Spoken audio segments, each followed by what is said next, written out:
Amén. Que Dios le bendiga. Que Dios le bendiga. En el día de hoy, amado, vamos a continuar con el estudio del Nuevo Testamento.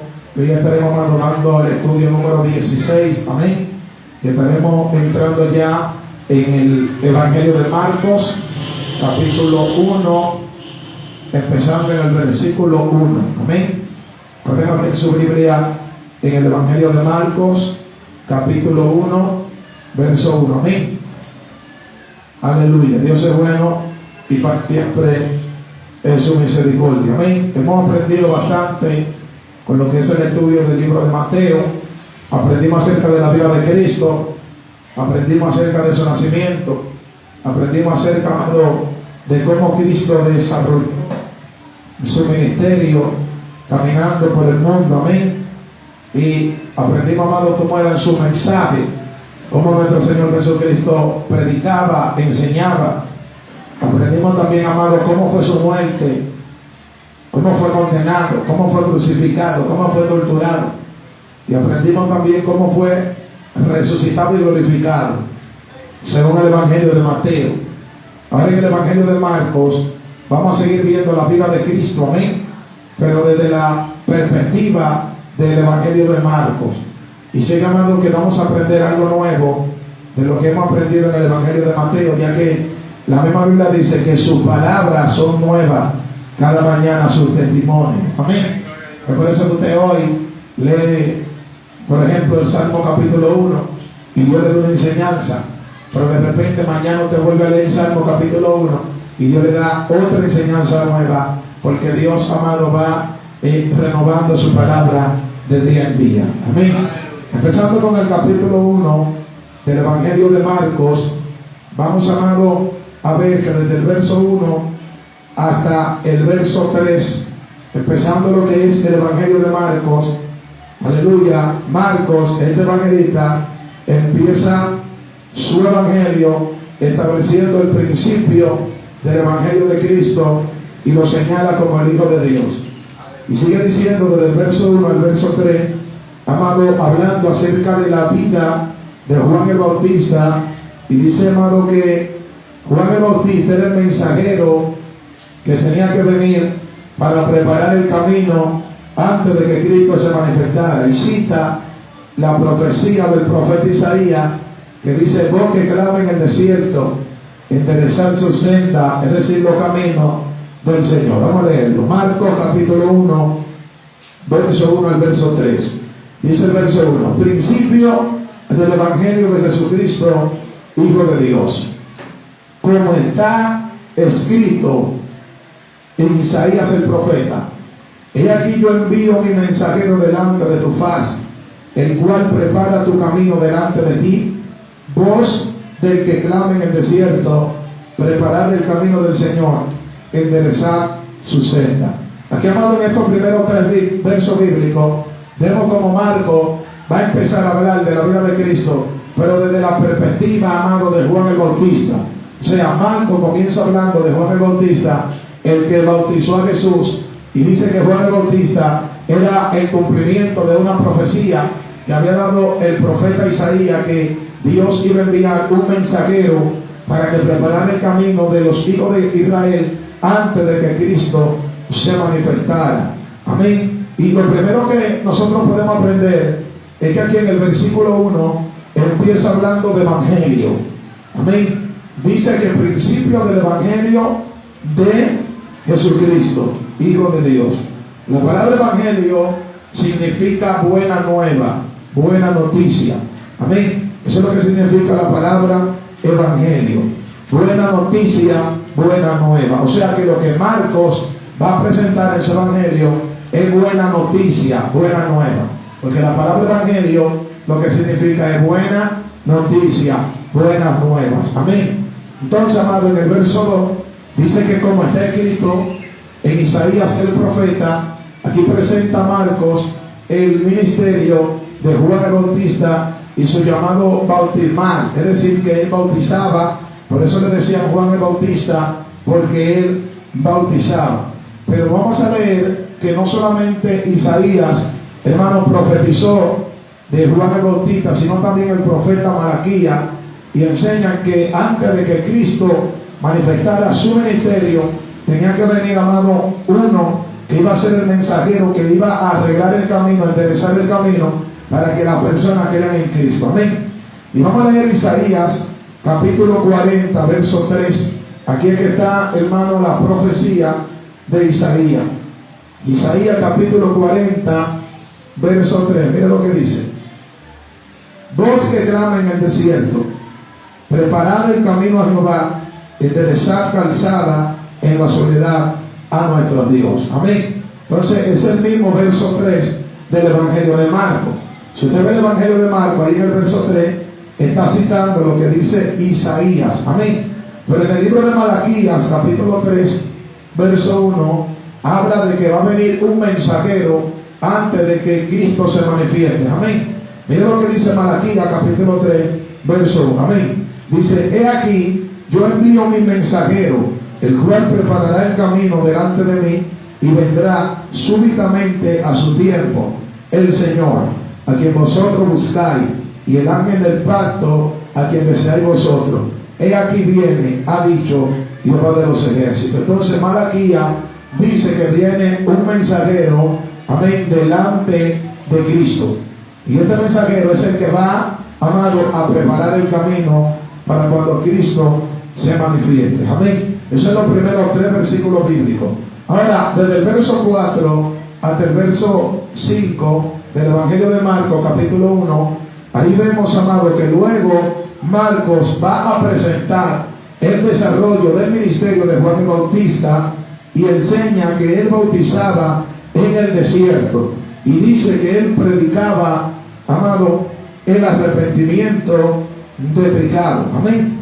Y notamos, amado, cómo toda Judea, toda Jerusalén apoyaba el ministerio de Juan el Bautista y salían para que Juan el Bautista lo bautizara. Vamos a leerlo, verso 4 y verso 5. Amén. Dice el verso 4: bautizaba Juan en el desierto y predicaba el bautismo de arrepentimiento para perdón de pecado. Verso 5: y salían a él toda la provincia de Judea y todos los de Jerusalén, y eran bautizados por él en el río Jordán, confesando sus pecados. Amén. Por eso, amado, aquí nosotros notamos cómo Marco, antes de hablar de Cristo, está hablando de Juan el Bautista, porque Juan el Bautista fue el que principió o el que inició, el que dio origen, el que dio comienzo al ministerio de Cristo, ya que él fue el que lo bautizó. Y si no hay bautismo, no hay ministerio, porque nadie puede ejercer un ministerio si no es bautizado. Amén. Entonces, aquí vemos varias cosas. Lo primero que vemos en el verso 4 es el propósito del bautismo. Y vemos que el propósito del bautismo era para arrepentimiento de pecado. Ahí con el verso 4 dice que él predicaba el bautismo para arrepentimiento de pecado. De manera que todo lo que se bautizaban tenían que estar arrepentidos de su pecado. En el versículo 5 dice que salían a Juan de toda la provincia de Judea y todo lo que había en Jerusalén, iban al desierto para que él lo bautizara, y dice que ellos confesaban sus pecados. ¿A quién le confesaban los pecados? A Juan.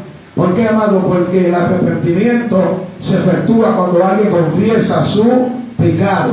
Si alguien comete un pecado y no lo confiesa, no está arrepentido. O sea, delante de los hombres. La Biblia dice en el libro de Proverbios, capítulo 28, verso 13: el que encubre su pecado no prosperará, mas el que lo confiesa y se aparta alcanzará misericordia.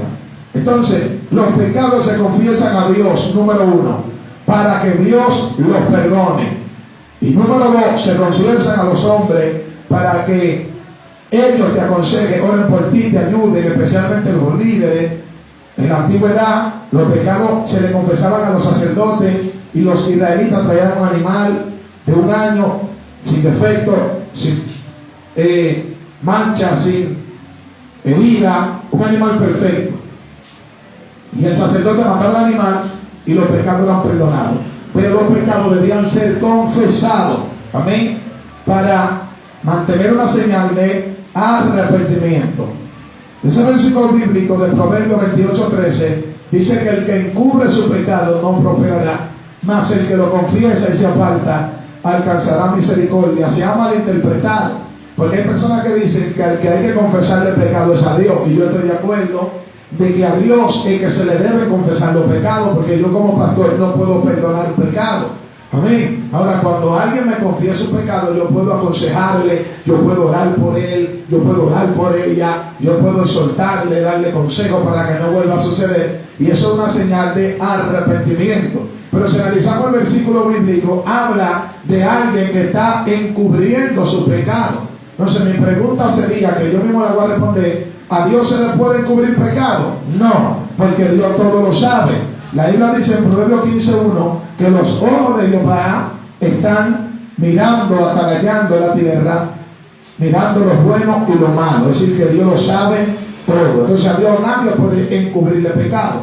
Entonces lo que este versículo bíblico dice es que al quien hay que confesarle pecado es a un líder, a alguien que esté representando a Dios aquí en la tierra. Y Juan el Bautista era el representante de Dios, era el mensajero de Dios que Dios había enviado antes de que Cristo viniera. Entonces por eso, porque en el verso 5 ellos confesaban sus pecados. Amén. Ahora, también, hermano, tenemos otra enseñanza, y es que ¿dónde era el bautismo de Juan? Ahí en el versículo 5 dice que eran bautizados por él en el río Jordán. Es decir, que el bautismo bíblico es un bautismo en río, en agua que corra. Amén. No estamos de acuerdo con bautismo en piscina, el bautismo en agua estancada, amén, el bautismo en playa, porque la playa devuelve el agua. Por eso las olas sacan el agua, la arrastran y vuelven y la sacan. Entonces el agua debe correr, por eso el bautismo es en río. El bautismo bíblico que la Biblia autoriza es un bautismo en río. Por eso dice que Juan el Bautista bautizaba en el río Jordán. Entonces, siguiendo estudiando los textos bíblicos del verso 6 al verso 8, luego vemos que Marcos está presentando una descripción y una definición de Juan el Bautista, y nos dice que él estaba vestido de pelo de camello y que tenía un cinto de cuero alrededor de su lomo, y dice que Juan el Bautista comía miel silvestre y langosta del campo. Amén. Y dice que también venía predicando diciendo que el que venía tras de él era más poderoso que él, y que era la verdad bautiza en agua, pero el que venía después de él, que era Cristo, iba a bautizar con el Espíritu Santo. Vamos a leerlo, el verso 6 al verso 8. Mira lo que dice el verso 6. Y Juan estaba vestido de pelo de camello y tenía un cinto de cuero alrededor de su lomo, y comía langosta y miel silvestre. Amén. Entonces nosotros aquí, hermanos, podemos ver cuál era o cómo era la ropa de Juan el Bautista en el verso 6. Dice que él vestía de una ropa de pelo de camello, y también se ponía un cinto, es decir, un cinturón, una correa de cuero, y comía miel silvestre y langosta del campo. Amén. La manera de que Juan el Bautista está vistiendo era como vestían los profetas en el Antiguo Testamento. Esto era una ropa especial que usaban los profetas, una ropa de piel de animal y un cinto de cuero de animal. Y esta misma ropa la tenía el profeta Elías. En el libro de Segunda de Reyes, capítulo 1, a la altura del verso 8, vemos que esta misma ropa la tenía Elías. Amén. Segunda de Reyes, capítulo 1, verso 8 dice: y ellos les respondieron: un varón que tenía vestido de pelo y ceñía su lomo con un cinturón de cuero.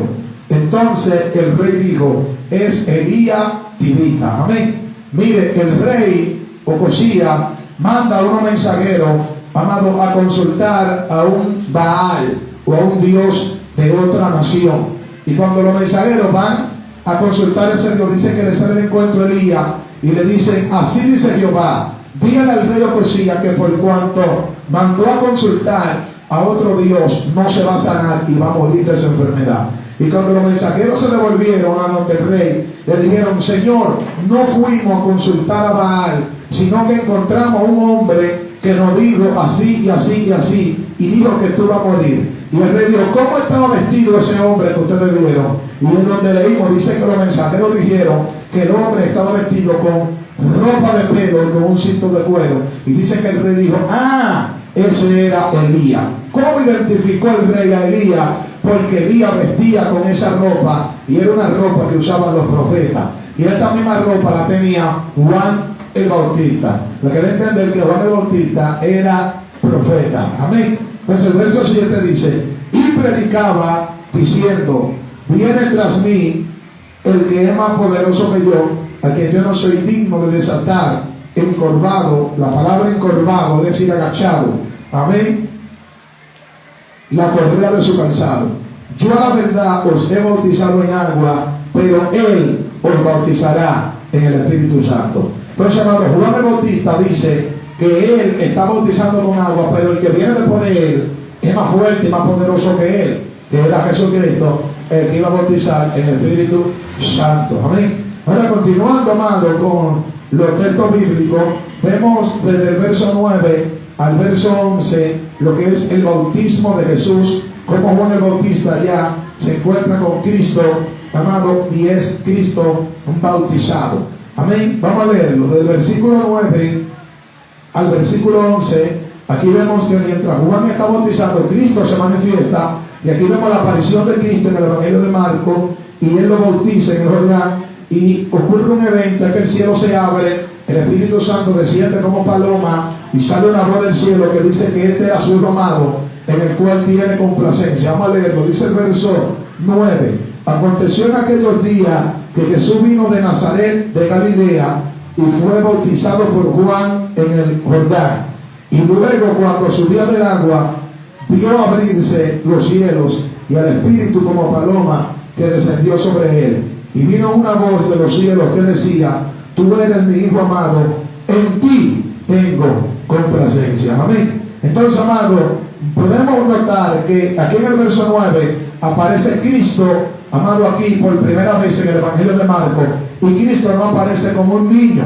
Marcos presenta a Cristo ya grande, adulto, y que viene a bautizarse, amén, en el río Jordán por Juan. Entonces nos dice, amado, que mientras Cristo está siendo bautizado por Juan, los cielos se abrieron, amén, y dice que el Espíritu Santo descendió en forma corporal como de paloma. Y dice que sale una voz también del cielo que habla y dice, este es mi Hijo amado, y en ti tengo complacencia, o sea, en Cristo. Entonces tenemos que analizar algo, amén. Vamos a analizar algo. En el verso 9 dice que Jesús vino de Nazaret, de Galilea, para ser bautizado por Juan en el río Jordán. Si el bautismo es para arrepentimiento de pecado, los que se bautizaban tenían que confesar pecado. Cristo no tenía que bautizarse, porque Cristo no había cometido pecado. Es decir, que Cristo no necesitaba el bautismo para perdonar su pecado, porque Cristo no tenía pecado. Amén. Si nosotros nos vamos ahí mismo en el Evangelio de Marcos, que ya lo leímos, en el verso 4, dice que el bautismo era para arrepentimiento de pecado. Y en el verso 5, ahí mismo usted lo puede leer, dice que los que salían de Judea y Jerusalén para bautizarse a Juan tenían que confesar sus pecados. Pero ¿qué pecado tiene que confesar Cristo? O sea, cuando Cristo se bautizó, Cristo no confesó ningún pecado, porque Cristo no estaba en pecado, sino que Cristo se bautizó para cumplir el mandamiento del bautismo, porque era un mandamiento de justicia que ellos tenían que cumplir. Amén. Y eso lo vemos en el Evangelio de Mateo, capítulo 3, verso 14 y verso 15. Mateo, capítulo 3, verso 14 y verso 15. Dice el verso 14: mas Juan se le oponía diciendo, yo necesito ser bautizado por ti y tú vienes a mí. Amén. Vemos como Cristo viene a Juan para que Juan lo bautice. Y aquí en Mateo 3:14 dice que Juan se le oponía. Cuando Juan vio que Cristo llegó para ser bautizado, Juan se le opuso y le dijo, no, yo no te puedo bautizar, yo necesito que tú me bautices, dando a entender que Cristo no tenía pecado. Ahora en el verso 15, miren lo que Cristo le responde. Dice el verso 15, pero Jesús le respondió, deja ahora, porque así conviene que cumplamos toda justicia. Entonces le dejó. Amén. O sea, Cristo le dijo, es necesario que cumplamos toda justicia. Aunque yo no necesite ser bautizado, yo vine a bautizarme. Bautízame. Amén. Aunque yo no tenga pecado, bautízame. Amén. Es decir, que todos los que no se han bautizado deben amar, anhelar, buscar, orar siempre, ayunar siempre por su bautismo y pelear por ese bautismo. Antes dice gloria a Dios. Entonces, hermano, es importante el bautismo en agua, ya que Cristo, sin necesidad de bautizarse, se bautizó. Ahora, en el versículo 10 de Marcos capítulo 1, dice que luego cuando Cristo subió del agua, es decir, que el bautismo es por sumersión. No se bautiza de que con un chorrito de agua, como hacen en la iglesia católica, los papas, los padres, los sacerdotes, que ponen los niños chiquitos y los rocían con un poquito de agua en la cabeza. No, eso no es bautismo.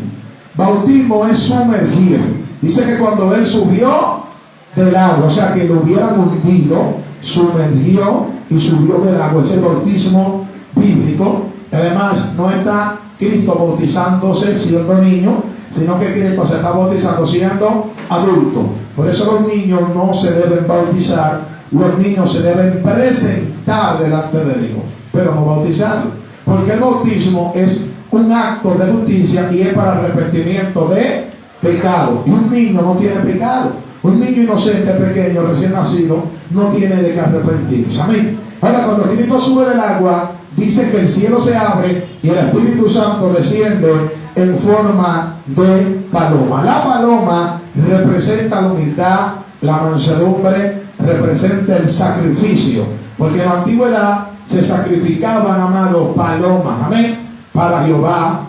Se sacrificaban ovejas, se sacrificaban cabras, pero también se sacrificaban palomas, amén. Es decir, que la paloma está representando que ese era el sacrificio que iba a morir en la cruz del Calvario por la humanidad. Y también el Espíritu Santo se manifestó en forma de paloma para representar que es manso, que es sencillo, que es humilde como una paloma. Pero no fue una paloma que descendió sobre la cabeza de Cristo, fue el Espíritu Santo en forma de paloma. Avanzando, amado, con los otros textos bíblicos, vemos que desde el verso 12 y verso 13 de Marcos capítulo 1, entramos ya en la tentación de Cristo y vemos, amado, que después de que Cristo fue bautizado, el Espíritu le impulsó al desierto, el Espíritu Santo le llevó al desierto para que sea tentado por el diablo, y dice que allí él ayunó 40 días y 40 noches. Y Marcos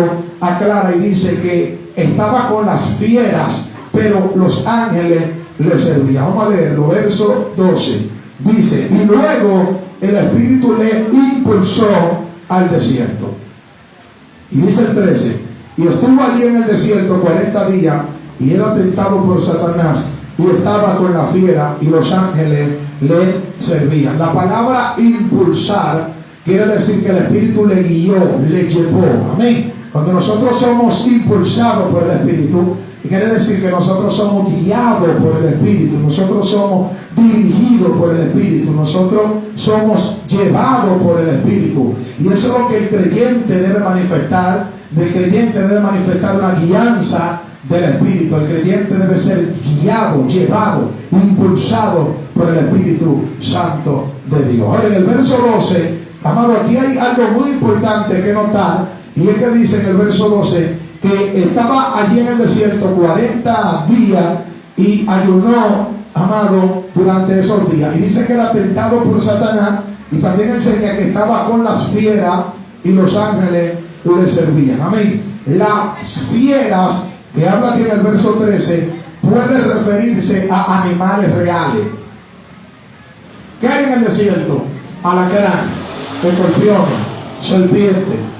En el desierto se pueden, amado, a percibir todo este tipo de animales, amén, que son venenosos o dañinos y son conocidos como fieras. Dice que Cristo estaba con las fieras. Hay cacatas, también arañas de desierto, amén.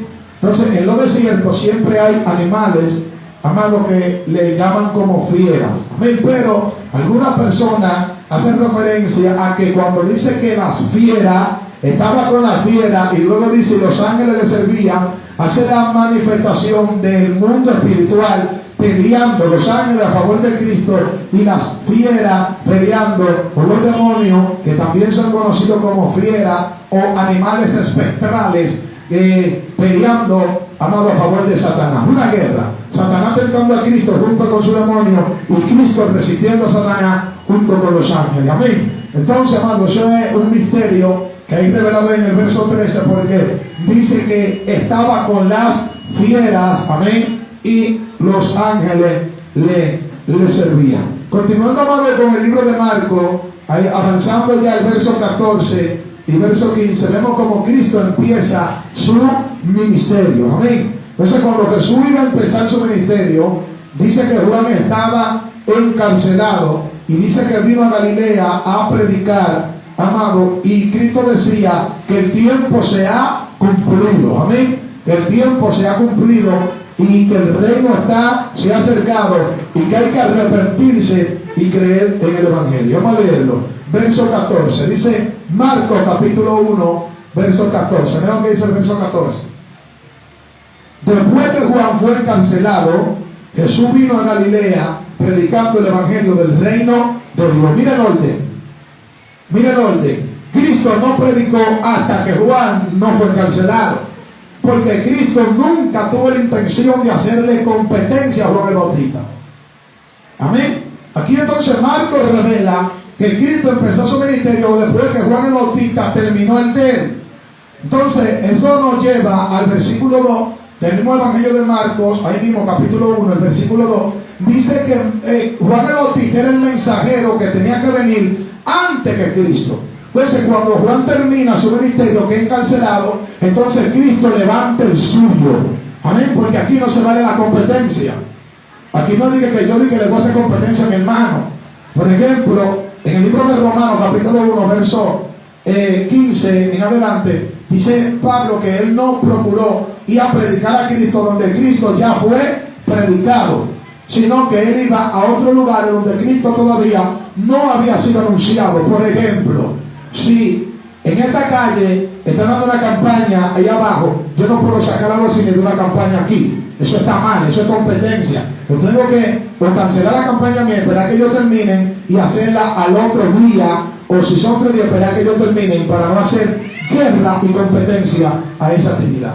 Entonces eso es lo que está haciendo Cristo. Cristo, amado, sale con su ministerio después que Juan termina el suyo. Y Marcos lo revela aquí, que después que Juan fue encarcelado, amén, Cristo vino a Galilea predicando el Evangelio del reino de Dios. Y dice el verso 15, diciendo, el tiempo se ha cumplido y el reino de Dios se ha acercado. Y dice, arrepentido y creer en el Evangelio. Entonces vemos, amado, como Cristo hace referencia a que nosotros tenemos que creer. Y a lo que nosotros tenemos que creer es al Evangelio. Aquí en el verso 15, nuestro Señor Jesucristo, amado, golpea rotundamente lo que son las sectas y las religiones de este mundo. Y Cristo, amado, hace referencia a que la vista del ser humano debe estar en el Evangelio, no en la religión, no en la secta, en el Evangelio. Cristo dice que crean en el Evangelio. Ahora bien, el Evangelio no es religión. La Biblia enseña que el Evangelio es poder de Dios. En el libro de Romanos capítulo 1, verso 16, el apóstol Pablo le enseña. Dice Romanos 1:16, porque no me avergüenzo del Evangelio, porque es poder de Dios para salvación a todo aquel que cree, al judío primeramente y también al griego. Entonces, amado, el Evangelio no es religión, sino poder de Dios. Entonces vemos cómo Cristo comienza a predicar diciendo que se arrepientan y crean en el Evangelio. Ahora, avanzando con el siguiente texto bíblico, del verso 16 al verso 20 de Marcos capítulo 1, vemos como Jesús llama a sus primeros discípulos Y dice que Cristo está por el mar de Galilea caminando y se encuentra a 4 de sus primeros discípulos, que son mencionados como Andrés, Simón, que es conocido como Pedro, y también a Jacobo y a Juan, que todos eran pescadores, estaban pescando en la barca y Cristo los llama. Eso es del verso 16 al verso 20. Vamos a leerlo. Dice el verso 16: andando junto al mar de Galilea, vino a Simón y a Andrés su hermano, que echaban la red en el mar, porque eran pescadores. O sea, su oficio era que ellos pescaban peces para sustentarse. Ahora dice el verso 17: y les dijo Jesús, venid en pos de mí. La palabra pos es detrás. Vengan detrás de mí. Vengan en pos de mí. Vengan detrás de mí. Amén. Y haré que seáis pescadores de hombres. O sea, lo que Cristo le dice a ellos, que le va a quitar el oficio para ponerle otro oficio espiritual. Amén. Vengan detrás de mí y lo voy a hacer pescadores de hombres. Amén. O sea, lo voy a hacer predicadores, lo voy a hacer evangelistas. Y dice el verso 18: y dejando luego sus redes, le siguieron. Aquí tenemos un principio, hermano, que el que es llamado por Dios debe abandonar su antigua vida. Por eso nadie puede venir al evangelio haciendo lo que hace en el mundo. Porque hay gente que quiere venir al evangelio haciendo lo que hacen en el mundo. Hay gente que dice, no, porque esa es mi forma. No, porque yo hablo así. No, porque a mí me criaron así. No. Si usted confesó a Cristo, la Biblia dice que las cosas viejas pasaron y aquí todas son hechas nuevas. Segunda de Corintios 5:17. Lo que debe entender que aquí está revelando Marco que tanto Andrés como Simón, conocido como Pedro, están abandonando su antigua vida y están dejando las redes y siguieron a Cristo.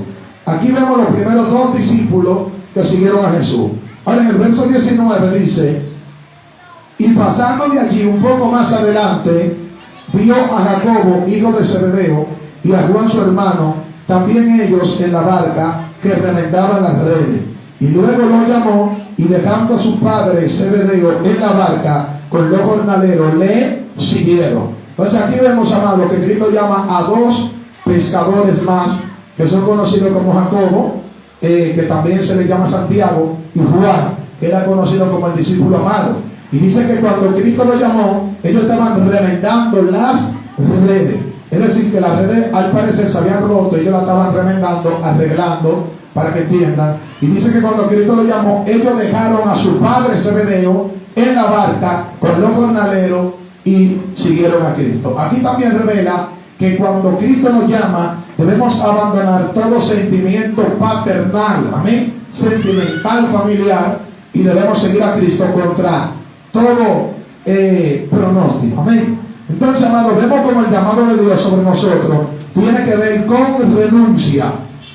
Andrés y Simón renunciaron a las redes y a su oficio. Jacobo y Juan renunciaron al sentimiento paternal, amén, y siguieron a Cristo. O sea, el seguir a Cristo tiene que ver con renuncia, con renunciar, amén. Por eso Marcos 9:23 dice que el que quiere seguir en pos de mí, tome su cruz y niéguese cada día y sígame. Tenemos que negarnos a nosotros mismos, amén. Entonces, siguiendo con los textos bíblicos, vamos a pasar al versículo 21, amén. Del versículo 21 al 28, vemos, amado, la primera predicación de Jesús dentro de una sinagoga o dentro de una iglesia. En ese tiempo se llamaban sinagogas, amén. Y también vemos la primera liberación de un demonio hecha por Cristo. Y este demonio estaba dentro de la iglesia. Y ese demonio, cuando Cristo entró, se manifestó y comenzó a dar voces. Y Cristo le dijo, cállate y sal de él. Lo cual provocó que se maravillaban los que estaban en la sinagoga. Vamos a leerlo, versos 21 al 28. Dice el verso 21 de Marcos capítulo 1. Y entraron en Capernaum, punto y coma. ¿Quién entraron en Capernaum? Cristo con sus 4 discípulos que ya le seguían, conocidos como Simón, Andrés, Jacobo y Juan. Entraron los 5 a una sinagoga en Capernaum. Y dice ahí, verso 21, y entraron en Capernaum y los días de reposo, y entrando en la sinagoga enseñaba. Amén. Entraron en una sinagoga y estaban enseñando. Dice el verso 22. Y se admiraban de su doctrina, porque les enseñaba como quien tiene autoridad y no como los escribas. O sea, ellos se admiraban, hermano, porque los escribas no tenían identidad. Todos enseñaban lo mismo. Ellos no tenían identidad. Amén. Todos los escribas enseñaban igual, no tenían un proceder, no tenían una identidad, no eran genuinos. Entonces dice que ellos enseñaban como quien tiene autoridad, Cristo, y ellos se miraban, wow, pero Él te enseña diferente como los escribas. Por eso todos nosotros debemos tener originalidad en el llamado, en el ministerio. No podemos imitar a otro predicador, no podemos imitar a otro, tenemos que ser originales en lo que Dios nos ha llamado. Amén. Entonces Cristo era original, por eso ellos se admiraban, porque dice, Él no enseña como los escribas, porque todos los escribas tenían el mismo patrón, se parecían, eran copias todos. Amén. Sigue diciendo el 23, pero había en la sinagoga de ellos un hombre con espíritu inmundo que dio voces diciendo, ¿qué tiene con nosotros Jesús Nazareno? Has venido para destruirnos. Sé quién eres, el Santo de Dios. Pero Jesús le reprendió diciendo, cállate y sal de él. O sea, inmediatamente Cristo comenzó a enseñar en la sinagoga, se manifestó un demonio. ¿En dónde estaba el demonio? En la iglesia. Dentro de la sinagoga había un espíritu inmundo dentro de un cuerpo. Los fariseos lo sabían, los escribas no lo sabían, hasta que llegó Jesús. Entonces cuando Jesús llegó, se manifestó el demonio. ¿Por qué? Cuando Cristo llega a un lugar, amado, todo debe manifestarse lo que no es de Dios. Entonces el demonio dio voces diciendo, ¿qué tiene con nosotros? Esta expresión, aquí en el verso 24, ¿qué tiene con nosotros? Da a entender que ese cuerpo no tenía un solo demonio, sino que está hablando en plural el demonio. Es decir, que este cuerpo tiene más de un demonio, porque dice que tiene con nosotros. O sea que habían varios demonios ahí, y uno habló representando los otros que estaban adentro. Y la Biblia enseña que cuando alguien se descarrea, vienen 7 espíritus más junto con el que salió, y el postrer estado del hombre viene a ser peor. O sea, hablando de 8 demonios o 8 espíritus que poseen un cuerpo. O sea que un cuerpo humano puede poseer más de un demonio. Entonces dice que dio voces diciendo que porque Él ha venido a destruirlo antes de tiempo. O sea que esos demonios conocían su final, su juicio ya estaba dado para los demonios. Satanás y los demonios saben que van a ser destruidos, pero saben, amado, que no es el tiempo. Al parecer, ellos saben el tiempo. Los demonios y Satanás saben en el tiempo que van a ser destruidos. Amén. Por eso el Gadareno le dijo, ¿por qué ha venido a destruirnos antes de tiempo? Y Apocalipsis 12:12 dice que hay de los moradores de la tierra, porque Satanás, sabiendo que le queda poco, o sea que Satanás sabe el tiempo. Amén. Y los demonios también. Entonces, Cristo los reprende, le dice, cállate y sal fuera. Y aquí vemos una enseñanza de cómo se reprenden los demonios, de que no hay que preguntarle de que dónde tú vives, de que qué tiempo tú tienes en ese cuerpo, de que qué tú has venido, porque hay gente que habla con los demonios, de que qué tiempo tú tienes en ese cuerpo, qué fue la brecha que habló, de que los cuántos años tú tienes en ese cuerpo, de que me pertenece. No, con los demonios no se habla, los demonios se reprende, enmudece, cállate y sal fuera. Ahora, como el único demonio que Cristo habló fue con el endemoniado Gadareno, para darle una enseñanza de que un demonio tiene legiones. Cristo le preguntó, ¿cómo te llamas? Dijo, legión me llamo, porque, aquí está el por qué Cristo le preguntó, porque somos muchos. Entonces, siguiendo leyendo, el verso 26 dice, y el espíritu inmundo, sacudiéndole con violencia y clamando a gran voz, salió de él. Y todos se asombraron de tal manera que discutían entre sí diciendo, ¿qué es esto? ¿Qué nueva doctrina es esta? Que con autoridad manda aún a los espíritus inmundos y le obedece. Y muy pronto se difundió su fama por toda la provincia alrededor de Galilea. En el verso 26 dice que cuando Cristo reprende, hermano, al espíritu inmundo, el espíritu inmundo, sacudiéndole con violencia, salió de él. Hay señales para saber que alguien está endemoniado. Hay personas que dicen que el Espíritu Santo no puede tumbarte para el suelo porque si tú caíste en el suelo, tú estás endemoniado. Y eso es falso. Porque el Espíritu Santo sí puede tumbarte al suelo, Dios puede tumbarte al suelo. Pero cuando Juan el apóstol vio a Cristo glorificado, dice, caí como muerto, cayó en el piso Juan. Y dice que el ángel lo tocó, y lo puso en pie y lo fortaleció. Cuando Saulo de Tarso iba caminando, camino a Damasco, el resplandor del cielo hizo que él cayera en tierra, y no fue endemoniado que él cayó en tierra. Fue por la presencia de Dios. O sea que no podemos decir que si alguien cayó danzando, esté endemoniado. Ahora, vamos a ver las manifestaciones que haga cuando esté en el piso. Si está temblando, sacudiéndose con violencia, o dándose golpe, o haciéndose daño, amén, o moviéndose como culebra, como serpiente, está endemoniado. Pero si cayó en el piso y sigue alabando a Dios y glorificando a Dios y está haciendo movimientos que no son como los que le he mencionado, no está endemoniado. ¿Me pueden entender? En el verso 26 da la señal de que ese espíritu lo sacudió con violencia. Amén. Y en Mateo capítulo 17 enseña que había un hombre que tenía un espíritu inmundo que los discípulos no podían sacar, y dice que lo sacudía con violencia y lo tiraba al fuego y lo tiraba al agua. Al fuego para que se queme, y al agua para que se ahogue el muchacho. Entonces, si está temblando en el piso de una manera no ordenada, tenemos una identificación de que está endemoniado el personaje que cayó en el piso. Ahora también el Espíritu Santo da discernimiento cuando una persona está endemoniada. Ahora en el verso 26 dice que el Espíritu lo sacudió con violencia y salió de él. Amén.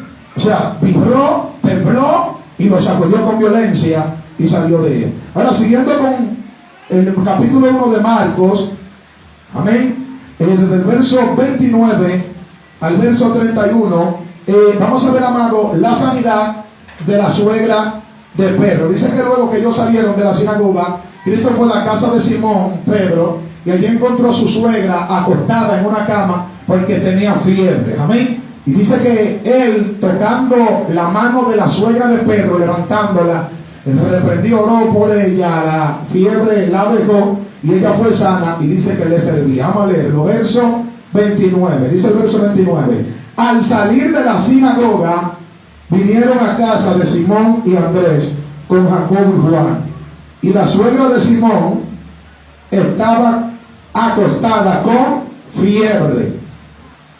Y enseguida le hablaron de ella. Y dice el verso 31: entonces él se acercó y la tomó de la mano, y la levantó, e inmediatamente le dejó la fiebre, y ella le servía. Entonces vemos que Cristo llega a la casa de Simón, conocido como Pedro, que allí tienen, amado, a la suegra de Pedro, que está, amén, tirada en la cama, acostada con una fiebre, no sé a qué cantidad de esta fiebre. Y le dicen: Señor, aquí está la suegra de Pedro enferma, tú estás aquí. Cristo va allá donde está acostada, la toma por la mano, la levanta, y dice que enseguida la fiebre la dejó. Y dice que ella le servía. Entonces aquí vemos, amado, la gratitud que muestra la suegra de Pedro a la sanidad que Cristo hace sobre ella. Entonces nosotros debemos mostrar a Dios gratitud, es decir, gracia por lo que Dios ha hecho en nosotros. Y el domingo se predicaba de eso aquí. El pastor decía, que predicó, que nosotros debemos mostrar gratitud ante Dios por lo que Dios ha hecho en nosotros. Si nosotros analizamos quiénes éramos en el mundo, quiénes éramos antes, lo que Dios ha hecho con nosotros, debemos mostrar gratitud ante Dios, sirviéndole. Dice que ella le servía, es decir, que fue agradecida. Continuando, amado, con el capítulo 1 de Marcos, del verso 32 y el verso 34, ahora vemos, amado, que a Cristo le traen muchos enfermos, poniéndose el sol, oscureciéndose, haciéndose de noche. Le traen muchos enfermos, lo cual, amado, Cristo comienza a sanarlo, porque ellos, amado, cuando se dieron cuenta que Cristo estaba allí, se agolparon a la casa, a la puerta, ni cabían por la puerta, y llevaron a los enfermos. Y dice que Cristo lo sanó. Vamos a leerlo, verso 32.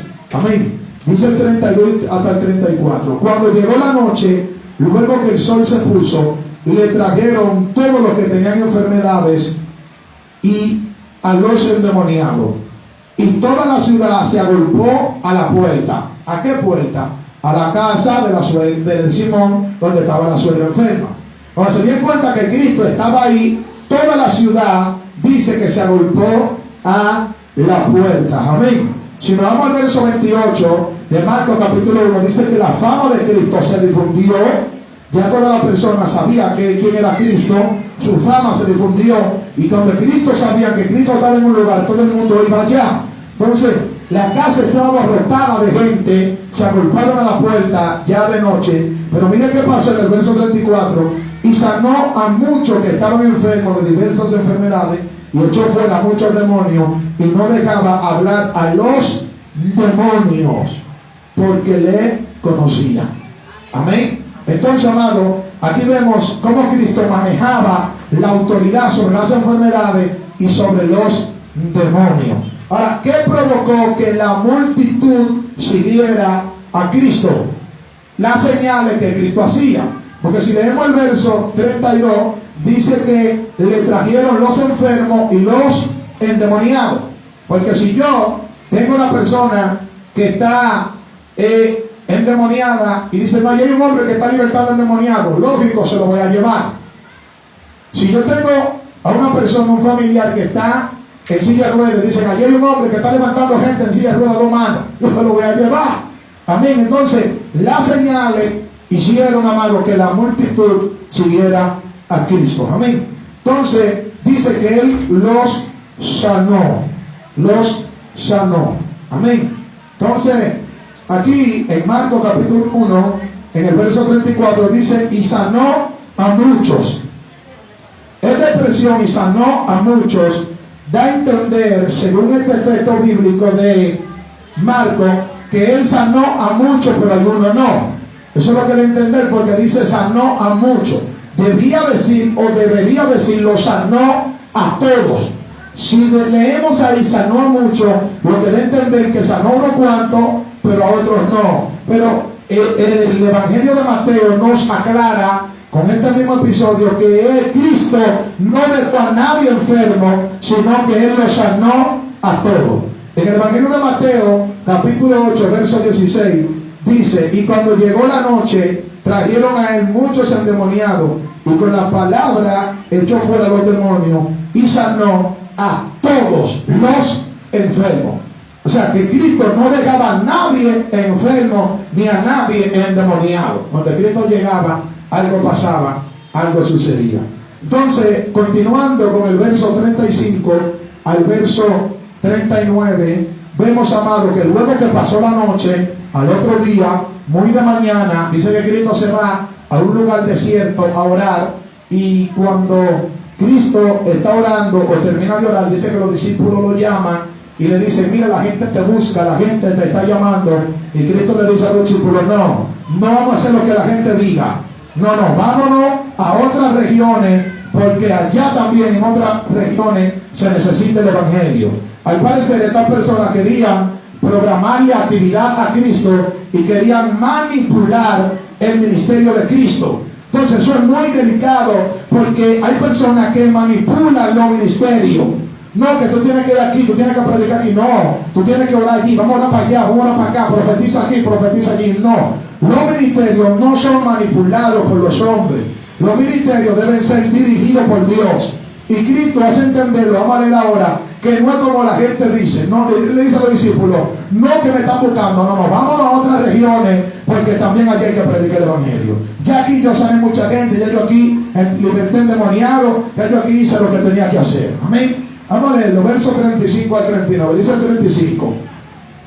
Levantándose muy de mañana, siendo aún muy oscuro, lógico, Él sanó a esos enfermos de noche, pasó la noche, entonces ya amaneció. Dice que muy de mañana, levantándose, se fue, amado, a un lugar desierto y allí oraba.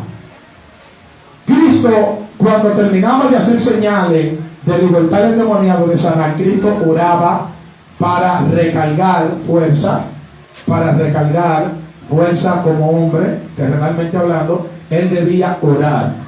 Pero ahora, amado, vemos gente que predican los 30 días del mes, tienen agenda llena y no sacan ni siquiera una semana para ayunar, para llenarse. Entonces, esto no consiste en que tú prediques todos los días, que tú sanes todos los días. Tú tienes que también buscar un momento para tú consagrarte, para tú orar, para tú ayunar. Y Cristo cumplió eso. Miren que luego de él sanar y libertar a todos esos endemoniados, él se va a un lugar desierto y oraba. Dice el verso 36. Y le buscó Simón y los que con él estaban. Y hallándole, le dijeron: todos te buscan. Es decir, que la gente estaba buscando a Cristo porque querían que Cristo siguiera haciendo milagros, querían que Cristo siguiera predicando, querían que Cristo, amado, le predicara en sus eventos que tal vez tenían organizados para que Cristo sanara y hiciera milagros. Pero mira lo que Cristo le responde, el verso 38. Él les dijo: vamos a los lugares vecinos para que predique también allí, porque para esto he venido. O sea, él no se dejó manipular. O sea, no vamos a hacer lo que ellos digan, no, vámonos para los lugares vecinos. Entonces, prácticamente Cristo dejó a esa gente esperando ahí. Pedro lo fue a buscar: Señor, te están esperando allí. No, vámonos para los lugares vecinos, porque también es necesario que yo predique allí, porque para esto yo he sido enviado. Amén. O para esto yo he venido. Dice el 39: y predicaba en la sinagoga de ellos en toda Galilea y echaba fuera los demonios. Seguía Cristo echando fuera demonios. Pero Cristo ya se había recargado. Pero la iglesia en un 90% está descuidada, está en decadencia espiritual. Los afanes, los entretenimientos de la vida, los ayunos han menguado en un 90%. No todo. Si usted lo está haciendo, amén, usted pertenece al día tal vez, pero en un 90% hay un descuido. Cristo buscaba para manifestar esas liberaciones. ¿Usted cree que una gente que no ore, que no ayune, va a libertar demonios? Ahora, dice que los demonios le conocían. Cristo no le dejaba hablar porque le conocían. O sea que había una autoridad en el mundo espiritual. Eso está en el verso 34. Dice: y no dejaba hablar a los demonios. O sea, él no hablaba a un demonio. Él le decía: cállese, enmudece y sal de ese cuerpo. Eso lo podemos ver en el verso 25, el mismo de Marcos capítulo 1. Él le dijo: cállate y sal de él. O sea, Cristo no hablaba con demonios. Ahora, siguiendo con Marco, ahora vemos como Cristo sana a un leproso. Eso está del verso 40 al verso 45. Vemos, amado, como Cristo sana a un leproso. Y del verso 40 al verso 45 vemos como Jesús sana a este leproso, y el leproso le dice: ¿tú quieres limpiarme? Y Cristo le dice: sí, yo quiero que tú seas limpio. Y lo limpió. Dice que al instante el leproso fue limpiado. Miren las señales, amado, que perseguían a Cristo. Amén. Dice el verso 40: vino a él un leproso, rogándole, hincada la rodilla, le dijo: si quieres, puedes limpiarme. Mire cómo el leproso, amado, viene ante Cristo. Le dice: si tú quieres, enseñándonos a nosotros que nosotros no podemos pedir algo a Dios como que Dios es nuestro hijo o nuestro sirviente o un muñeco. Si tú quieres, si es tu voluntad, esa es la manera que nosotros debemos orarle a Dios. ¿Qué le dijo el leproso? Si tú quieres, puedes limpiarme. Ahora mira lo que dice el verso 41.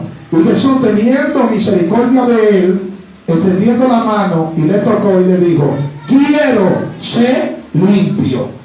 La actitud del leproso movía a Dios, que estaba en la tierra, que era Jesús. Entonces nuestra actitud mueve a Dios que esté en los cielos. Según como tú te dirijas a Dios, así Dios te va a contestar. Porque si un hijo mío viene con arrogancia y quiere obligarme a que yo le dé algo con obligación, yo no le doy nada, aunque tenga hambre. No siendo malo, sino enseñándole que las cosas no son como él diga, sino como su papá diga. Porque si usted se dejó llevar de ese muchacho, aunque a la media hora le dé lo que quiera, pero lo dejo ahí aguantando hambre porque no como él diga. Amén. No, que yo no como esa pata. Y tú ves a la mamá ahí cambiando de la pata al muchacho y metiéndole el mulo. Entonces, ahí se está perdiendo la autoridad. Amén. Entonces, así hace Dios. Pero él me está hablando así: yo lo voy a dejar Si yo tenía planeado, yo tal vez pensando como Dios, porque los pensamientos de Dios no son iguales a los míos, pero yo tratando de pensar como Dios, yo le voy a entregar su bendición mañana miércoles, pero mira cómo me está hablando, se la voy a entregar en febrero del 2021, para que entienda que yo soy Dios. ¿Me pueden entender? Entonces nosotros debemos saber cómo nos vamos a dirigir ante Dios. Entonces, dice el verso 42, y así que él hubo hablado, y al instante la lepra se fue de aquel y quedó limpio. Oiga, Cristo le dijo, quiero ser limpio. Y dice que por la palabra que Cristo desató de que sea limpio, al instante la lepra se le fue. Oiga, ¿qué señales persiguen a Cristo? Señales contundentes, hermano. Amén. Ahora, dice el 43, entonces le encargó rigurosamente y le despidió luego.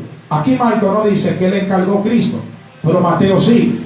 Mateo capítulo 8, del verso 1 al verso 4, enseña también historia y vemos como a Cristo le dice, no se lo diga a nadie.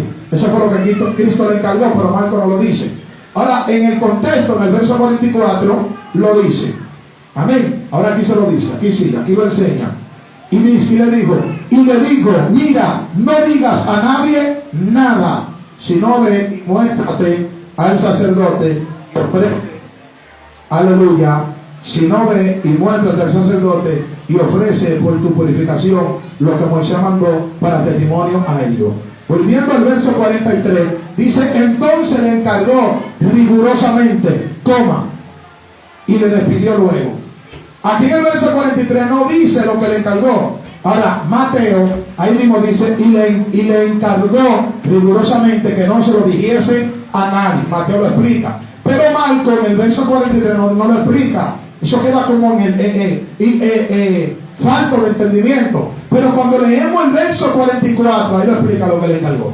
Por eso nosotros no podemos de un verso bíblico sacar una enseñanza ni una doctrina, sino que tenemos que seguir leyendo más para abajo para entender lo que explica la Biblia. ¿Pueden entender? Entonces en el 44 le encargó rigurosamente que no se lo dijese a nadie y le dijo, vean del sacerdote y muéstrate para el testimonio a ellos. Y dice el 45, pero oído él, el leproso, comenzó a publicarlo mucho y a divulgar el hecho, de manera que ya Jesús no podía entrar abiertamente en la ciudad, sino que se quedaba fuera en los lugares desiertos y venían a él de todas partes. O sea, como quiera, él dijo lo que le había pasado. Amén. Cristo sabía que alguien que esté en lepra y que lo sane no se va a quedar callado, lo va a testificar, va a hablar. Por eso los testimonios no son malos. Amén. Él está testificando lo que Dios hizo con él, que lo limpió de la alegría, porque la alegría hace que tú testifiques. Hay gente que dice que no se puede dar testimonio. Sí, yo estoy de acuerdo que se debe testificar. Y en Daniel 4 dice que, dice Nabucodonosor, me conviene hablar, verso 2, y testificar las grandes cosas que Dios ha hecho conmigo, dice Nabucodonosor. O sea que nosotros sí debemos testificar. Ahora, hay testimonios que no es el tiempo de hablarlo. Nosotros debemos testificar algunos testimonios según el tiempo de Dios. Usted no me ha escuchado dando un testimonio. Yo cuando predico, yo siempre me concentro en la palabra y hablo. Muy difícilmente doy testimonio, solamente cuando soy guiado por Dios a dar el testimonio. Porque hay testimonios que si tú lo das en ese momento, en vez de traer edificación, tú lo que vas a crear es afrenta para ti mismo. Entonces tú tienes que tener cuidado con los testimonios que tú das. Por ejemplo, una joven que nació lesbiana, que Dios la haya libertado del lesbianismo, y tu testimonio, yo era lesbiana. Si hay alguien débil en el pueblo que todavía no es maduro, ya te va a rechazar. No va a querer que tú la veas desnuda, no va a querer que tú la ayudes ni andes con ella, ni va a querer es posible que ni la mano te quiera dar, porque puede pensar que tú te enamoras de ella o que tú no eres libre. ¿Me puede entender? Entonces hay testimonios que no es el tiempo de darlo, sino que tú tienes que esperar que sea Dios que te dirija para darlo. ¿Te imaginas que una sierva diciendo, no, porque yo le pegaba cuerno a mi esposo y el esposo ahí sentado? Entonces hay cosas así, parapléjicos. Entonces nosotros tenemos que tener cuidado con los testimonios que nosotros vamos a dar, tener un manejo con eso. Pero sí es bíblico testificar. Y eso es lo que está haciendo aquí. Eso es lo que está haciendo aquí el leproso, que está testificando las cosas que Cristo hizo. De tal manera que la gente, amado, se agolpaba a buscar a Cristo. Y ya Cristo, amado, no podía entrar en la ciudad abiertamente, porque, amado, la gente se le tiraba arriba, era muy famoso. Dice que él se iba a los lugares desiertos y allí la gente salía. Y dice ahí en el verso 45 que allí Cristo, amado, recibía a la persona. Amén. Ahí en el capítulo 2, entrando al capítulo 2 del Evangelio de Marcos, hermano, en el capítulo 2 vemos que Jesús sigue sanando, y ahora Cristo sana a un paralítico. Amén. Desde el versículo 1 al verso 3 dice que luego de Cristo predicar en las otras regiones vecinas, Cristo vuelve a Capernaum. Y dice que cuando Cristo vuelve a Capernaum, se escuchó que Cristo estaba en casa, que estaba en su casa. Y la gente fueron allá a la casa de tal manera, amado, que se agolpaban a las puertas nuevamente. Y era una multitud tan grande que nadie podía entrar a esa casa. Y Cristo estaba enseñando. Pero dice que con esa multitud vinieron 4 hombres con un paralítico y lo llevaron. Y al ellos ver que no pueden entrar a la casa, dice que se subieron al techo y rompieron el techo, oiga, y bajaron al paralítico para abajo y se lo pusieron a Cristo adelante. Y dice que Cristo, viendo la fe de ellos, sanó al paralítico. Vamos a leerlo del verso 1 al verso 3. Dice el verso 1: entró Jesús otra vez en Capernaum después de algunos días y se oyó que estaba en casa. Amén. Recuerden que en el capítulo 1 de Marcos, a la altura del verso 37, cuando Cristo estaba orando, Pedro le dijo: te buscan. Cristo se fue y dejó a esa gente esperando. Cuando Cristo vuelve a Capernaum, que la gente se dieron cuenta que ya Cristo volvió, volvieron, amado, por multitud, a tal manera que no cabían en la casa. Dice el verso 2: e inmediatamente se juntaron muchos, de manera que ya no cabían ni aún a la puerta. Oiga, tanta gente que habían ahí atrás de Cristo. Y les predicaba la palabra. Dice que Cristo le predicaba la palabra. Y dice el verso 3: entonces vinieron a él unos trayendo un paralítico que era cargado por 4.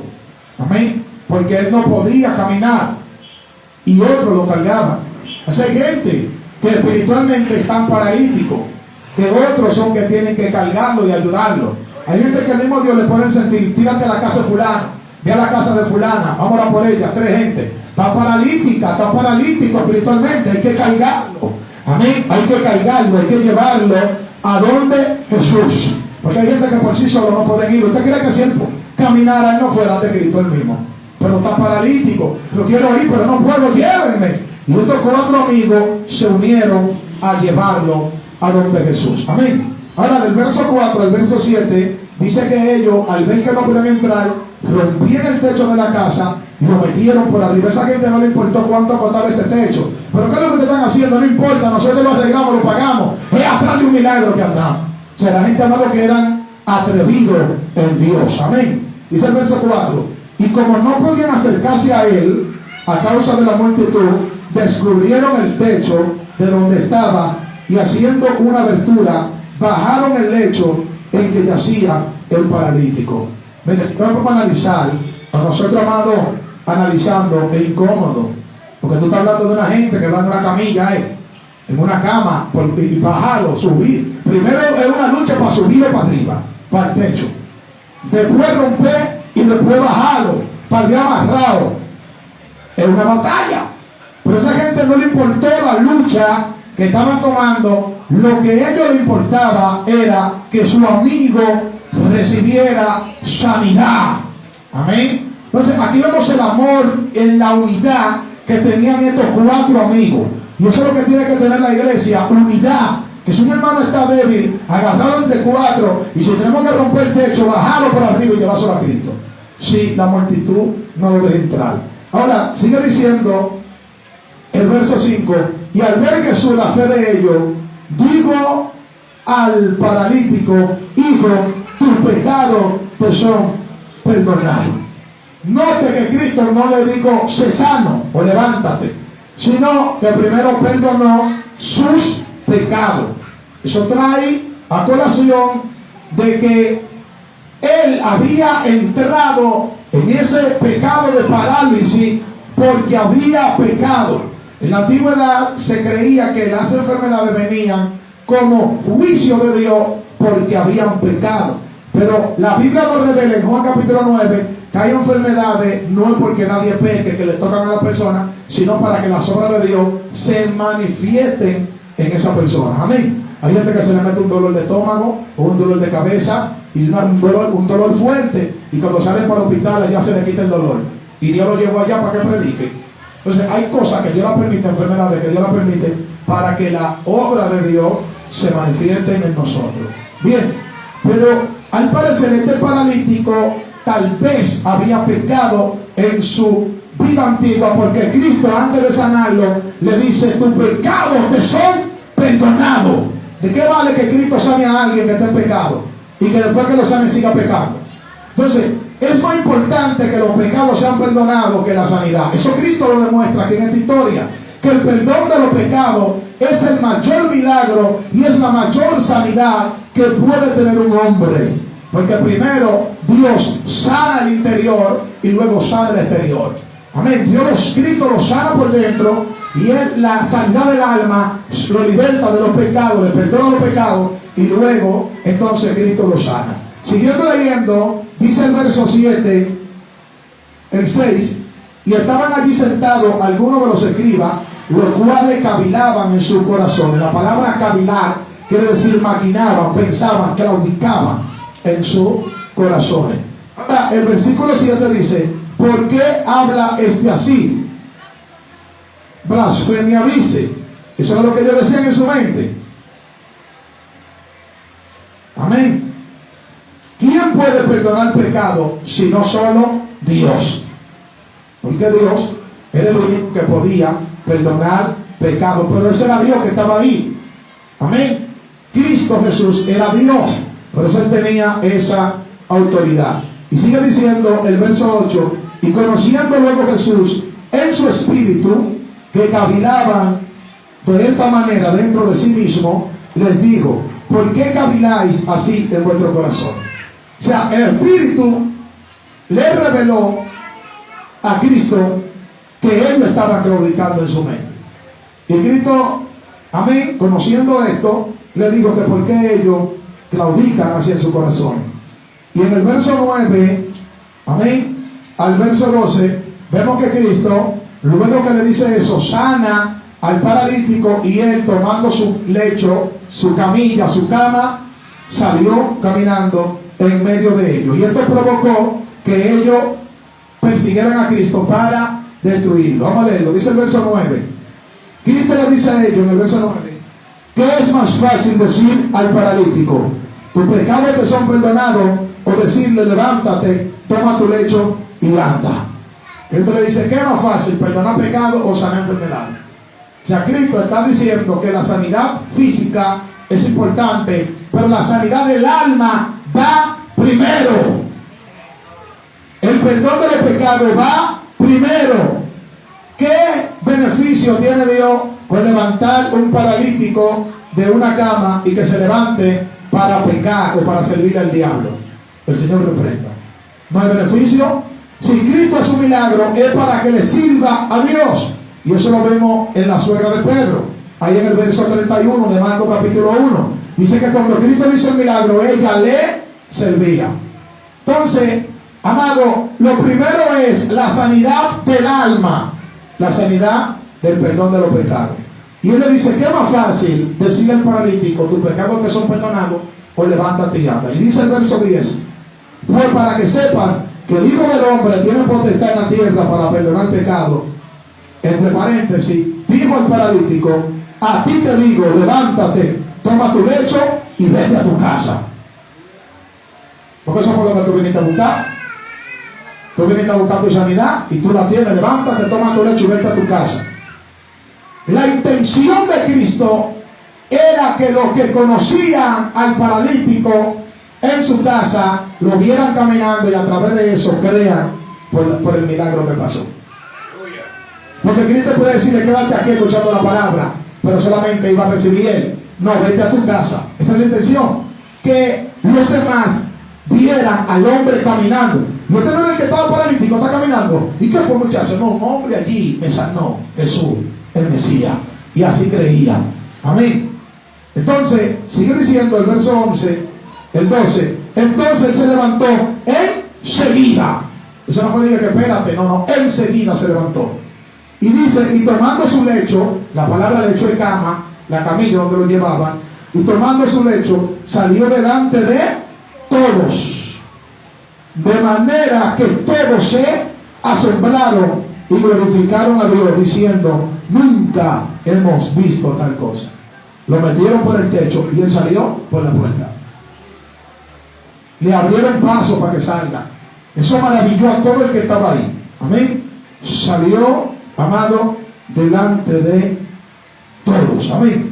Ahora, siguiendo con el capítulo 2 de Marcos, del verso 13 al verso 14, ahora vemos el llamado de Mateo, conocido como Leví. Amén. Y dice que después que Jesús salió de la casa, fue al mar, y dice que toda la gente le seguía, y al ver toda la gente que estaba ahí, él le enseñaba. Amén. Y dice que cuando estaba ahí enseñando, luego vio a Leví sentado en el banco de los tributos, y él le dijo, sigue. Vamos a leerlo, verso 13 y verso 14.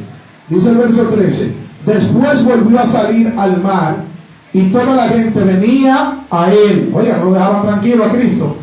La gente lo perseguía. Y dice, y les enseñaba. Porque Cristo aprovechaba esta multitud que le seguía para enseñarle. Y dice el 14, y al pasar vio a Leví, hijo de Alfeo, sentado al banco de los tributos públicos, y le dijo, sígueme. Y levantándose, le siguió. Recuerden que hablamos que el llamado de Dios tiene que ver con renuncia a lo que hacíamos en el mundo. Él llamó a Leví, conocido como Mateo, y le dijo, sígueme. Dice que él, levantándose del banco de los tributos, le siguió.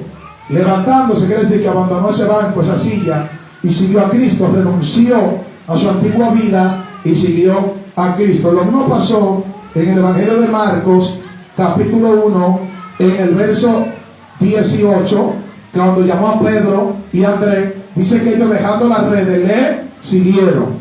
Y ahí mismo en el capítulo 1 de Marcos, en el verso 20, cuando Cristo llamó a Jacobo y a Juan, dice que ellos, dejando a su padre en la barca, le siguieron. O sea, que el llamado de Dios tiene que ver con renuncia. Si tú no renuncias, tú no puedes seguir a Cristo. Entonces, ¿qué hace Mateo? ¿Qué hace Leví antes de seguir a Cristo?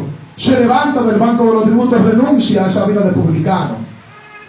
En Segunda de Reyes 19:19, Elías le tira el manto a Eliseo arriba, y Eliseo le dice, espérate, Elías, antes de seguirte, déjame matar los bueyes, dárselo al pueblo a comer, despedirme de mi papá y de mi mamá, y te seguiré. Él renunció a su oficio de atender bueyes, y Eliseo renunció a su sentimiento paternal y siguió a Elías. Entonces nosotros no podemos seguir a Dios si tenemos todavía atadura en el mundo. Para que nosotros no renunciemos, no vamos a ver nuestro ministerio desarrollado. Por eso hay personas que no desarrollan su llamado, su ministerio, porque no renuncian. Y hay que renunciar. El llamado de Dios tiene que ver con renuncia. Ahora, aquí en el verso 14, dice que, aleluya, dice que vio a Leví, no le llama Mateo. Porque Mateo es posible que sea, amado, un sobrenombre que Cristo le haya puesto, un sobrenombre apostólico. Amén.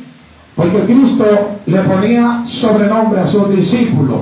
Amén. Y estos nombres son conocidos como nombre apostólico. Que no voy a hablar de eso ahora, pero te voy a dar un ejemplo. A Simón le llamó Pedro. Amén. Que Pedro significa roca fuerte. A Leví le llamó Mateo, que significa bendición de Dios o gracia de Dios. A Jacobo y a Juan le apodó Juanergue, que quiere decir hijo del trueno, porque ellos eran rápidos, ¿verdad? Amén. Personas imperativas dentro de los discípulos. Había un discípulo que él le apodó Tadeo también. Amén. era llamado Lebeo y Cristo le puso Tadeo. Entonces eran nombres apostólicos que Cristo le ponía a sus seguidores. Pero después le hablo de eso. Amén. Entonces Mateo era posible que sea el nombre apostólico que Cristo le dio, pero el nombre de él era Leví. Por eso Marco lo llama por su nombre. Amén. Siguiendo leyendo del verso 16 al 17, vemos que luego Jesús va a cenar con Mateo, porque un publicano que se arrepiente, esto es gozo, alegría. Y todos los publicanos, amigos de Mateo, siguieron a Mateo a su casa para cenar. Y Cristo aprovechaba ese momento y allí le predicaba. Vamos a leerlo. Verso 16 dice: y los escribas y los fariseos, el 15. Y aconteció que estando Jesús a la mesa, en casa de él, ¿en casa de quién? De Leví, conocido como Mateo, muchos publicanos y pecadores estaban también a la mesa, juntamente con Jesús y sus discípulos, porque había muchos que le habían seguido. Amén. Y dice el 16: y los escribas y los fariseos, viéndole comer con los publicanos y los pecadores, dijeron a sus discípulos: ¿qué es esto? Que él come y bebe con los publicanos y pecadores. Al oír esto, Jesús les dijo: los sanos no tienen necesidad de médico, sino los enfermos. No he venido a llamar a justos, sino a pecadores. Entonces, amados, vemos como Cristo se juntaba con los pecadores, pero él no era pecador. Cristo se juntaba con las rameras, pero él no era ramera. Cristo se juntaba con los ladrones, pero él no era ladrón. Cristo, amado, se juntaba con los publicanos, pero él no era publicano. Y aquí se cumple, amado, lo que dice en Jeremías capítulo 15, verso 16, dice que ellos se conviertan a ti y no tú te conviertas a ellos. Entonces, usted puede, amado, ir a juntarse con alguien que quizás no es cristiano para predicarle. Es para eso, no es para nada. Porque Cristo aquí aprovechó esta cena, este junte en la casa de Mateo, para predicar el evangelio. Ahora, usted lo que no puede sentarse a jugar domino con un grupo de impíos, o juntarse a jugar baraja con gente impío, o jugar parche con gente impío, o en un colmadón con gente impío, sentado ahí, aunque tenga un vaso bebiendo refresco. Amén. Ahora, usted tiene que ir a un lugar para predicar la palabra de Dios. Amén. Eso lo enseña Salmo 1:1. Bienaventurado el varón que no anduvo en consejo de malos, ni en camino de pecadores, ni en silla de escarnecedores sea. O sea, no podemos estar ahí juntos.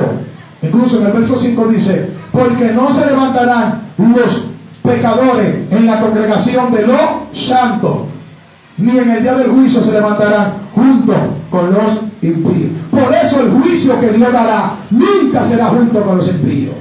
Por eso la iglesia no pasará por el juicio del trono blanco. ¿Usted cree que Dios va a juzgar al justo con el impío? No.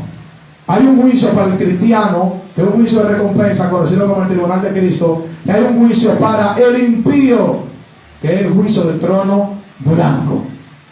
Ahí lo dice en Salmo 1:5: porque no se levantarán los malos en la congregación de los justos. O sea, que hay una congregación para los justos y hay una congregación para los malos. Ni se levantarán los malos en el juicio, ni los pecadores con los santos. No, es que hay un juicio para los impíos, hay un juicio para la iglesia, los creyentes. Amén. Ahora bien, aquí, siguiendo con esta parte, aquí vemos que Cristo se juntó con ellos para predicarle, y ellos lo criticaban, los fariseos los escriban. Porque si tú no vas a predicarle a los puntos de droga, ¿usted cree que el que consume droga va a salir a la iglesia? Y hay gente que Dios lo envía ya. Si tú no vas a la cárcel a predicar, ¿usted cree que los policías le van a decir al preso: hoy es domingo, vete para la iglesia y después vuelve? Si tú no vas a la cárcel, los presos no van a recibir la palabra. Si tú no vas a los que están enfermos allí en camilla, ellos no van a recibir la palabra. Si tú no te tiras para el 4 de agosto, para la bolita del mundo, donde está la ramera, la prostituta, claro está, enviado por Dios, dirigido por Dios, guiado por Dios, ayunado y orado, bien ayunado, esas mujeres prostitutas no van a dejar su vida para venir a la iglesia. O sea, Cristo sabe lo que hacía. Él iba de ellos para que ellos se salven. Y él le dice que los sanos no tienen necesidad de médico. Entonces no es nada que Cristo se junte con ellos para sanarlo. no para compartir su enfermedad, sino para sanar. Y dice que los sanos no tienen necesidad de médico y que Él no ha venido a buscar a los justos, sino a pecadores. Entonces, siguiendo, amado, con el capítulo 2 de Marcos, vemos ahora la pregunta sobre ayuno desde el verso 18, amén, al verso 20. Vemos, amado, que se le acercan a Cristo los discípulos de Juan el Bautista y los discípulos de los escribas y de los fariseos, y le dicen: nosotros ayunamos, pero nosotros vemos que tus discípulos no ayunan.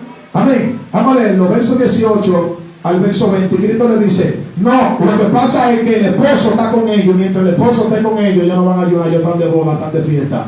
Pero van a llegar el día cuando el esposo se irá, entonces ellos ayunarán. Dice el verso 18: y los discípulos de Juan el Bautista, y los de los fariseos ayunaban.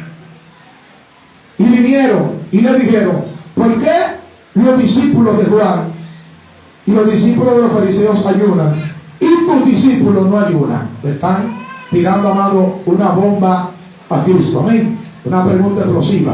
Dice el 19: Jesús le dijo: ¿acaso pueden los que están de boda ayunar mientras está con ellos el esposo?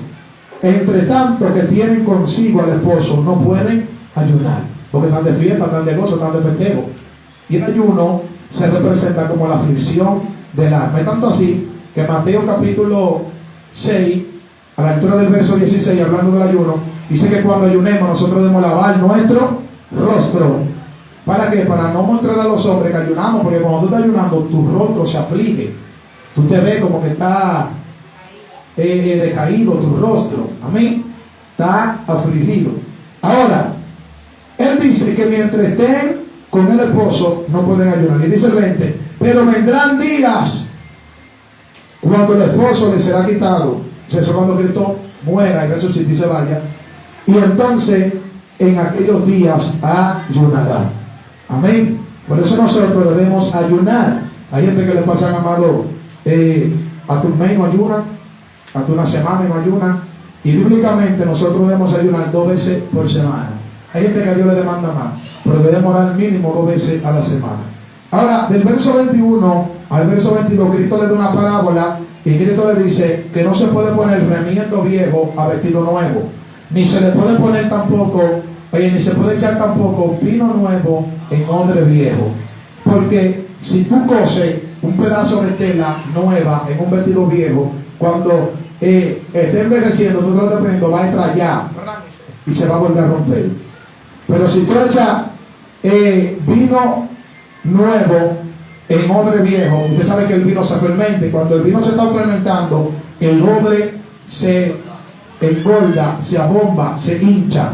Y si el odre no está nuevo, está viejo, hinchándose, va a explotar y el vino se va a derramar y se va a perder. Entonces Cristo está haciendo una comparación aquí muy profunda, que vamos a hablar de eso ahora. Vamos a leer los versos 21 de Marcos capítulo 2, dice el verso 21: nadie puede poner remiendo de paño nuevo en vestido viejo.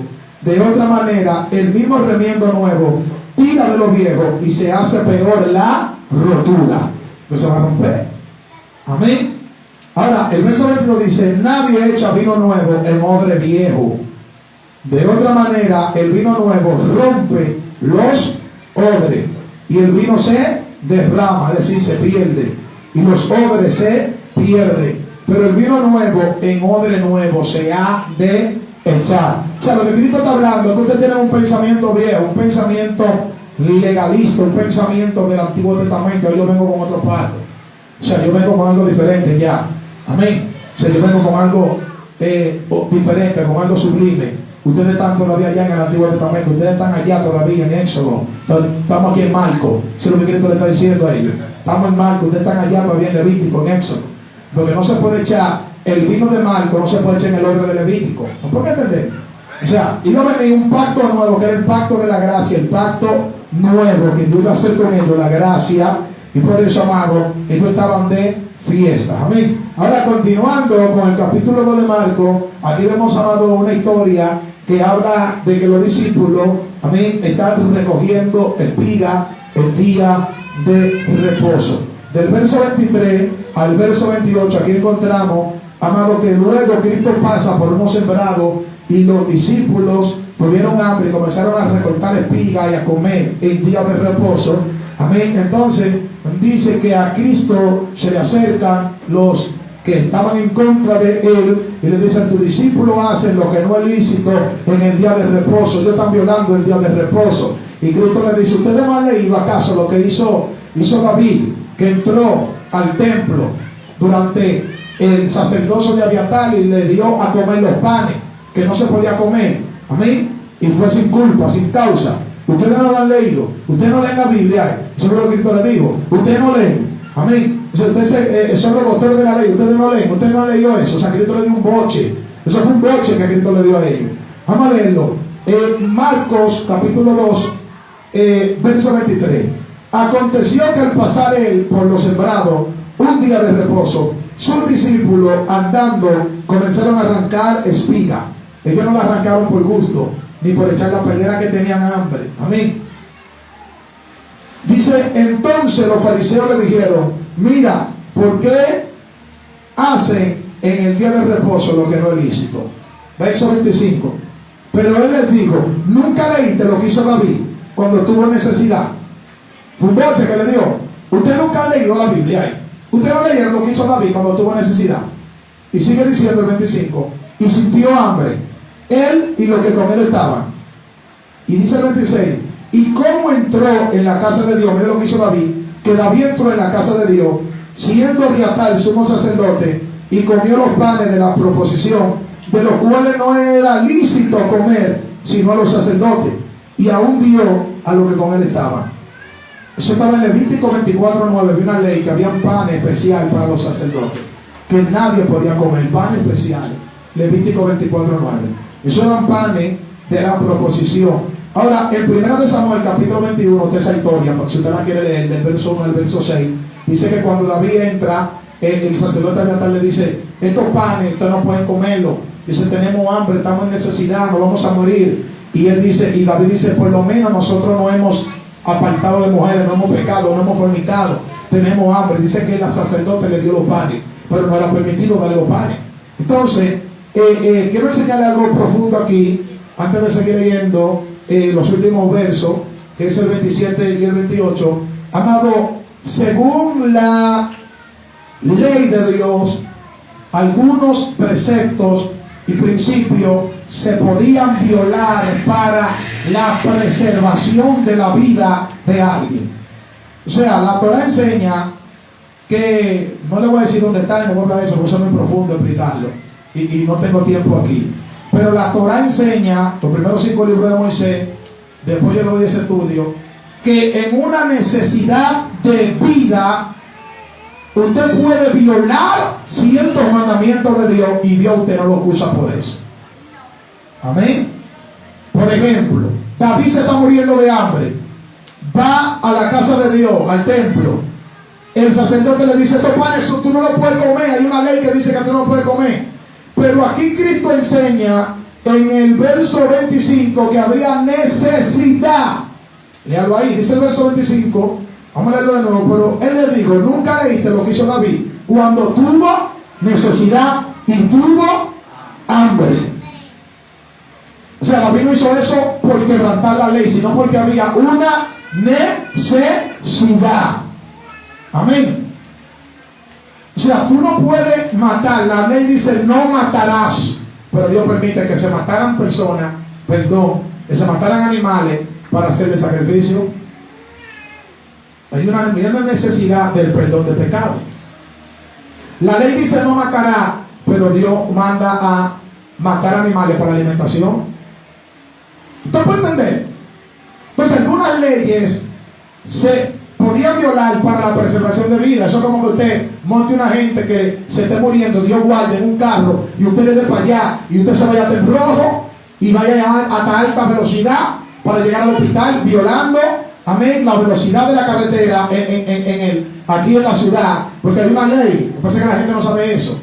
En la ciudad, creo que tú no puedes correr más de algunos 60 kilómetros por hora aquí en la ciudad. Tiene que ser desde 50 o 45 abajo en la ciudad. Hay una ley, Pero si hay una gente enfermo, 40, ¿no? ¿Verdad? 40 kilómetros por hora. Tú no puedes subir más de ahí en la ciudad. Pero hay gente que va más de ahí y echa carrera y de todo. En motores. Esos que son esos motores, ¡fum! Van como a 60, están violando. Pero si tú llevas a una gente avaliada o apuñalada algún motor, tú le vas a dar no a 60, a 100. A 1.40. Y si está en rojo, te va en rojo. ¿Qué hace la ambulancia? Se van en rojo. La ambulancia se meten a vía contraria. Si tienen que meterse para salvar la vida. Y eso lo traen de ahí. Eso es de la Biblia que traen todo eso. Las leyes de los hombres vienen de la Biblia. Cuando todo el que estudia leyes y va a ser abogado o juez o fiscal le enseñan la Biblia. Las leyes que están en la Biblia. Porque todas esas leyes vienen de ahí de la Biblia. Amén. Entonces Cristo le dijo, usted no, pero ven acá, pero usted no ha leído lo que hizo David. Ustedes no conocen esa ley de que cuando hay una necesidad se pueden violar algunos principios. Eso fue lo que Cristo le dijo. Ustedes no leyeron cuando lo que hizo David, cuando tuvo necesidad, que violó el mandamiento de los panes y fue sin culpa, sin causa. Eso está en Mateo capítulo 12, la misma historia. Que ahí dice Mateo 12 que fue sin culpa, sin causa delante de Dios, para preservación de la vida. Amén. Para preservación de la vida. Y ahí en Éxodo 21 hay una historia que si hay un buey o un toro que está matando personas, tú para que muera la persona, tú matas el toro. Para preservación de la vida. Usted no ve los perros cuando tienen rabia, están muriendo mucha gente, los veterinarios lo inyectan y lo matan. Para preservación de la vida. Entonces esa ley de la Torá, que para preservación de la vida se pueden violar algunos, no todos, porque hay algunos mandamientos que no se pueden violar ni por la preservación de vida, pero la gran mayoría sí, para preservación de la vida. Amén. Al nombre de Cristo. A su nombre. Entonces, amado, los últimos versos ya, el verso 27 y verso 28 del capítulo 2 de Marcos, dice el 27, también les digo, el día de reposo fue hecho por causa del hombre, y no el hombre por causa del día de reposo. Por tanto, el Hijo del Hombre es Señor aún del día del reposo. En otras palabras, ustedes no pueden darle más importancia, a un día que a un hombre, porque el hombre es más importante que el día de reposo. Eso es lo que Cristo está enseñando. Amén. Que el día de reposo fue hecho por causa del hombre. Y el origen del día de reposo vino porque el hombre 6 días trabajará y un día descansará de las obras que ha hecho. Y por tanto, yo soy el Señor del día de reposo. Yo hago lo que yo quiero en mi día. Amén. Eso es lo que Cristo está enseñando. Dios le bendiga.